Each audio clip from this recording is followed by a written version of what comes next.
Endings truly do matter. And as I think ahead to this upcoming fall, I get really excited because some of my favorite sports are about to begin. I look forward to Kentucky Wildcat football and basketball. And there is just something we do. We think about, how's the season going to end? People are making predictions. What's going to be the ranking at the end of the season? What bowl games will my favorite team play in at the end of the college football season? And I think about my Kentucky Wildcat basketball team, whom I love. I've been following since I can remember being alive.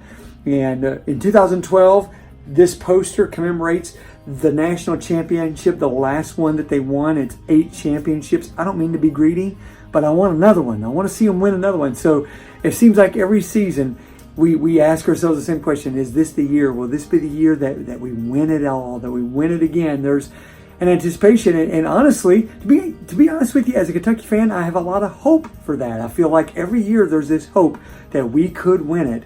We got good players, we got a good coach, we got a good plan. So I say all that to say, it's all about having confidence in what's going to end the season. I mean, I'm sure there's some people that may be rooting on a team that's like, man, we are really bad.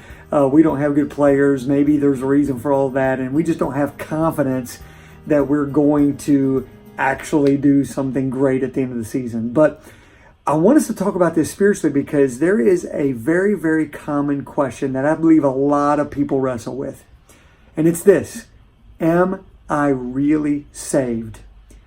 When everything comes to an end, when my life comes to an end, when this world comes to an end, am I going to make it in? Am I going to make it into heaven? Is God going to let me in? And this is such a common question, and some people really wrestle with this. Some people are even paralyzed by this question. Personally, within 1 week of myself taking my first step of faith, it was on June 17th, 1988, where I prayed at a summer camp down in southeastern Kentucky and asked Jesus to save me.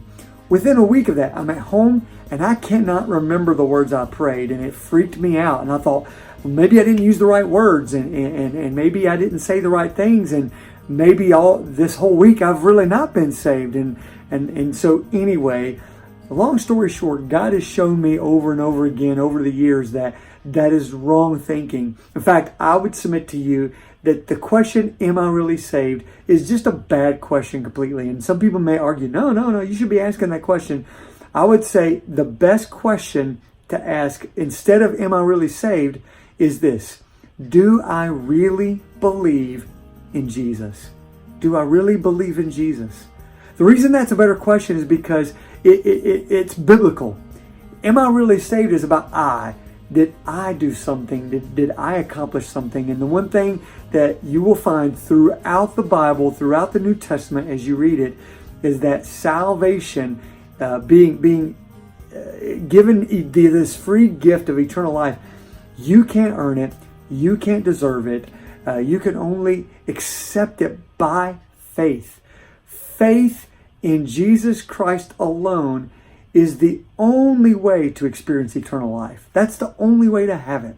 And I think what's going on here is so many times it's easy for us to think of this thing called salvation as a box that we check or a hoop that we jump through, and we wonder, did we check it off correctly?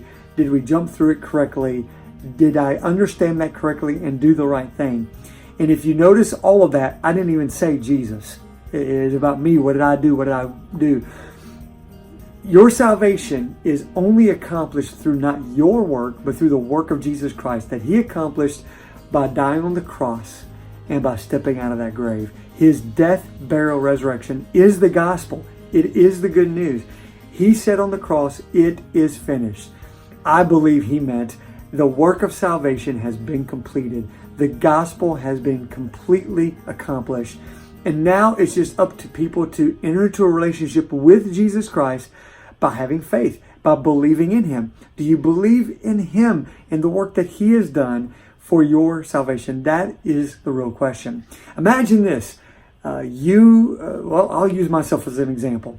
I'm married to my wife, Sherry.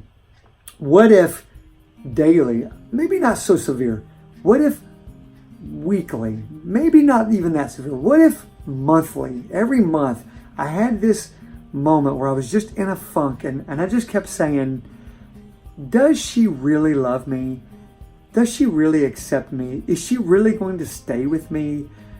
Is she really going to not leave me? Is she really going to stay committed to me forever? And if I did this, you and I both know that is a very unhealthy thing. It's an unhealthy way to do marriage. And I want to use that as an example to help you understand that salvation is faith. And we sometimes want to take that and say, well, that's a box to check. No. It's a relationship that you enter into with Jesus Christ, where he enters into your heart and he has completed that work. And if we turn that metaphor into reality with Jesus Christ, don't you just imagine, much like Sherry would be saying to me, Bill, would you just stop doing that? That's not healthy. And it actually bothers me because I'm right here. And I believe that that's exactly what Jesus would say to those who have placed their faith in him, but still battle assurances. I'm still here. Your salvation is not a hoop to jump through, a box to check. It's not something you can accomplish, you can do, you can earn, you can deserve. It is something I have done. And the only thing you need to be asking yourself is, do I believe in Jesus Christ and him alone for my salvation? And so this thing called salvation, it is great, it is wonderful, it is powerful, and yet so many people miss it because they think of it as some religious hoop to jump through. And some people have it but don't enjoy it because they don't realize that it's about a relationship with a real person named Jesus Christ. So I hope that you can enjoy some great discussion in your group. One of the key passages about this that I really love, and if you were to watch the full sermon about this topic, is 1 John. You look at 1 John chapter 5, the first 15 verses.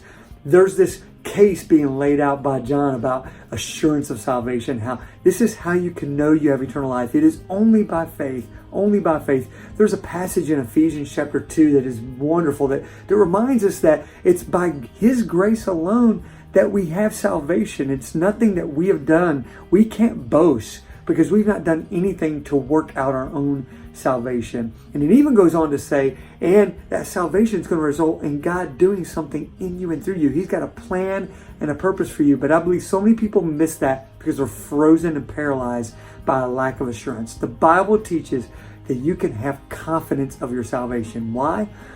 You're not confident in yourself. You're confident in Jesus. Faith in him, that is your salvation. That is the only thing that results in eternal life. I hope that you can enjoy discussing and sharing. Maybe you have your own story of battling this assurance problem personally. You can share that together in your group and pray for each other and really have a time with God where you say, God, we acknowledge that we praise you and we thank you because you are the one that have accomplished our salvation. Enjoy your discussion.